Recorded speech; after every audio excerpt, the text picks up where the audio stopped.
देश की शान बढ़ाने वाली बड़ी खुशखबरी, भारत के हथियार गरजेंगे नाटो देशों में। 2023 में होने वाला है कुछ खास। एक साथ 30 देश टूट पड़ने वाले हैं भारतीय हथियारों पर। तो वहीं भारत के एयरबेस से पाकिस्तान में क्यों मची खलबली? क्या भारत नए एयरबेस से लगाएगा पाकिस्तान पर निशाना? दोस्तों, भारत चीन और पाकिस्तान को लेकर इन दिनों काफी अलर्ट हो चुका है। भारत इन दिनों चालाक दुश्मनों को लेकर कोई गलती नहीं करना चाहता, इसलिए भारत अब ऐसे हथियार और उनसे जुड़ी तकनीक विकसित कर रहा है जो अपने आप में बेहद खास हैं। और इस तकनीक के साथ तैयार किए जा रहे हथियार भारत को अजेय बनाने वाले हैं। भारत के पीएम मोदी कुछ समय पहले इनको लेकर ऐलान भी कर चुके हैं और अब गुजरात में लगा डिफेंस एक्सपो इस बात का सबूत है कि भारत नए और खतरनाक हथियारों का नया बाजार बनने वाला है। भारत का तेजस 2, ब्रह्मोस 2 जैसे हथियार तो बानगी भर हैं। भारत में कई इकाइयों में ऐसे बाहुबली नए हथियार तैयार हो रहे हैं। दोस्तों, इन सब के साथ ही जो खबर आई है उसे सुनकर आप उछल ही पड़ेंगे, क्योंकि भारत में जो हथियार तैयार हो रहे हैं उन पर तकरीबन सभी पश्चिम देश टूट पड़ने को तैयार हैं। खबर यह है कि भारत में कुछ नए और कमाल के हथियारों की पूरी लिस्ट है जो पश्चिमी देशों के पास पहुंचने वाली है। वहीं खबर है कि नाटो देशों के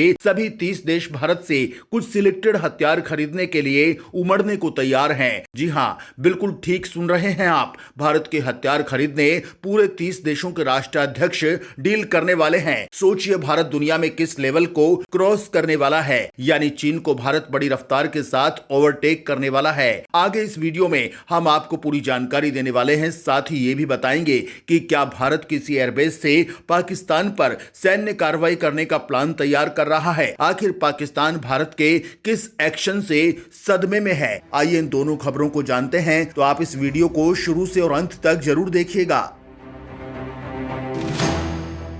भारत के हथियार मचाएंगे नाटो देशों में धमाल, भारत में बने हथियारों को हाथों हाथ ले रही दुनिया। दोस्तों, कुछ समय पहले पीएम मोदी ने कहा था कि जल्द ही गुजरात के राजकोट में विमानों के पार्ट्स तैयार होंगे जो अब तक भारत के बाहर से आयात होते थे। दोस्तों, विमान के पार्ट बनने में भले ही वक्त लगे, लेकिन 2023 के आखिर से राजकोट में रिवॉल्वर, पिस्टल, शॉटगन तैयार होंगे। वहीं ऐसे हथियार भी तैयार होने वाले हैं जो नाटो देशों के इस्तेमाल में आने वाले हथियार होंगे। दरअसल ये कमाल कर रही है राजकोट में जन्मी और मुंबई में बड़ी हुई प्रीति पटेल, जो हथियारों को बनाने के लिए मैन्युफैक्चरिंग यूनिट लगा रही है। प्रीति को हथियार बनाने के लिए जरूरी लाइसेंस मिल गए हैं। वो राजकोट के पास मैन्युफैक्चरिंग यूनिट लगा रही है। उनका उद्देश्य भारतीय सेनाओं को आधुनिक बनाने का है। प्रीति पटेल रस्पियन एंटरप्राइजेज प्राइवेट लिमिटेड की सीएमडी हैं। सबसे बड़ी बात यह है कि कंपनी की यूनिट में नाटो के सर्टिफाइड हथियार भी बनाए जाएंगे। ऐसे में आने वाले दिनों में नाटो की सेना में मेड इन गुजरात राइफलें गरजेंगी। प्रीति के बड़े प्रयास से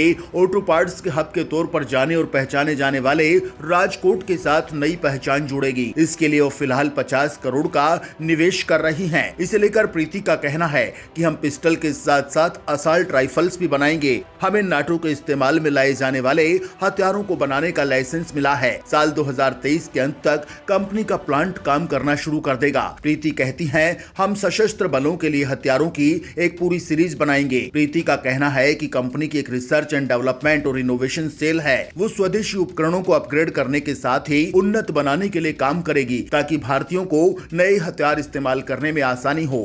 दोस्तों, अब आपको दूसरी खबर बताते हैं कि भारत के किस एयरबेस से पाकिस्तान के पसीने छूट रहे हैं। भारत के नए एयरबेस से पाकिस्तान में खलबली। आखिर क्या करने का प्लान बना रहा है भारत? दोस्तों, इनके साथ ही एक और खबर यह है कि भारत इस वक्त ऐसा एयरबेस तैयार करने में लगा है जिससे पाकिस्तान में अच्छी खासी खलबली मची हुई है। गुजरात के बनासकांठा जिले के डीसा में बन रहे भारतीय वायुसेना के इस एयरबेस पर पाकिस्तान सेना की पूरी नजर है। पाकिस्तान से नजदीक होने के लिहाज से ये भारतीय वायुसेना का सबसे महत्वपूर्ण एयरबेस है। इस एयरबेस से देश की सैन्य ताकत भी पहले से काफी ज्यादा बढ़ जाएगी। दोस्तों, सवाल है कि इस एयरबेस के बनने से पाकिस्तान की सेना में क्यों खलबली मची है? सामरिक लिहाज से ये भारत के लिए क्यों उपयोगी है? इस एयरबेस के बनने के बाद भारतीय वायुसेना की ताकत क्यों बढ़ जाएगी? इस एयरबेस से देश के कौन से राज्य पूरी तरह से सुरक्षित होंगे? दरअसल गुजरात के बनासकांठा जिले के डीसा में बनने वाला देश का यह नया एयरबेस 4500 एकड़ में फैला है। इसकी खास बात यह है कि पाकिस्तान की अंतर्राष्ट्रीय सीमा से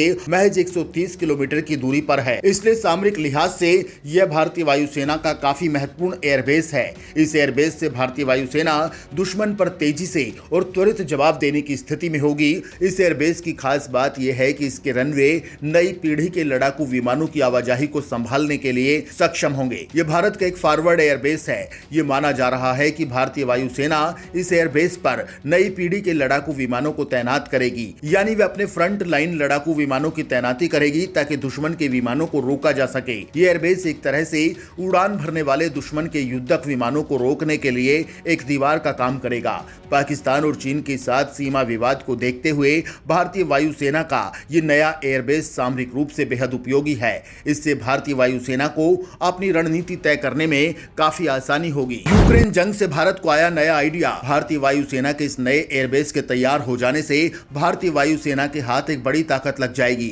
जंग के दौरान इस एयरबेस से भारतीय वायुसेना दुश्मन पर सटीक और त्वरित प्रहार कर सकती है। इससे भारतीय वायुसेना का एयर डिफेंस सिस्टम बेहद मजबूत हो जाएगा, जिससे भारत के लड़ाकू विमानों के लिए काफी आसानी होगी। इससे भारतीय वायुसेना के अटैक टाइम में कमी आएगी। ये कहा जा रहा है कि इस एयरबेस पर बोइंग C-17 ग्लोबमास्टर को भी तैनात किया जाएगा। वायुसेना के विमानों से पाकिस्तान की गतिविधियों पर भी नजर रखी जाएगी। यूक्रेन जंग से भारत ने काफी सबक लिया है। यूक्रेन जंग के बाद मोदी सरकार ने देश की सुरक्षा के लिए कई कदम उठाए हैं। इस दिशा में भारतीय सेना को स्वावलंबी बनाने का प्रयास जारी है। सेना के आधारभूत ढांचे में तेजी से विकास किया जा रहा है। इसका अंदाजा इसी बात से लगाया जा सकता है कि आज की तिथि में भारत न केवल सुरक्षा उपकरणों और हथियारों का आयात कर रहा है, बल्कि वो अपने हथियारों के निर्यात पर भी जोर दे रहा है। गुजरात के डीसा एयरफोर्स स्टेशन की नींव रखते हुए खुद प्रधानमंत्री नरेंद्र मोदी ने कहा कि वायुसेना का ये एयरबेस देश के पश्चिम हिस्से की सुरक्षा में काफी अहम भूमिका अदा करेगा। खासकर पंजाब, महाराष्ट्र और राजस्थान की सुरक्षा के लिए यह काफी अहम है। उन्होंने कहा कि दुश्मन देश भारत पर टेढ़ी नजर करने से पहले कई बार सोचेंगे। उन्होंने कहा कि इस एयरबेस के शुरू होते ही वहां पर युद्धक विमानों की एक लंबी कतार लग जाएगी। पीएम मोदी ने कहा कि इस एयरबेस से भारतीय वायुसेना एक पल में दुश्मन के हमले को विफल करने में सक्षम होगी। वायुसेना प्रमुख VR चौधरी ने कहा कि भारत रक्षा के क्षेत्र में खुद को लगातार मजबूत कर रहा है।